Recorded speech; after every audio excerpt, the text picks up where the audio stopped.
আসুন আজ একটি অত্যন্ত গভীর বিষয় নিয়ে ভাবি আমাদের খুব কাছের মানুষদের প্রতি করা এক নীরব অভিচার।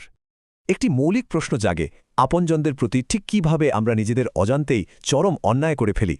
বিখ্যাত স্কলার ইমাম ইবনু সিরিন বলেছেন, জুলুমের একটা বড় উদাহরণ হল কারো সবচেয়ে খারাপ দিকটি মানুষের কাছে বলে বেড়ানো, আর তার ভালো গুণগুলোকে সম্পূর্ণ গোপন রাখা। কারো ভালো দিকগুলো এভাবে লুকিয়ে রাখাটা আসলেই এক ভয়ানক নিষ্ঠুরতা। এই গভীর নৈতিক মানদণ্ডটি পাওয়া যায় বিখ্যাত ইসলামী গ্রন্থ আল বিদায়া ওয়ানিহায়াতে।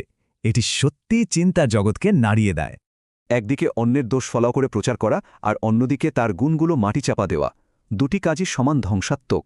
এর মানে হল শারীরিক আঘাতের বাইরেও নীরব জুলুম হতে পারে। কারো প্রশংসা আটকে রাখাও এক ধরনের ভয়ানক অবিচার। আমাদের নিজেদেরও ভাবা উচিত, আমরাও কি কারো প্রতি এমন অবিচার করছি? এই গুরুত্বপূর্ণ নৈতিক বার্তাটি সবার মাঝে ছড়িয়ে পড়ুক।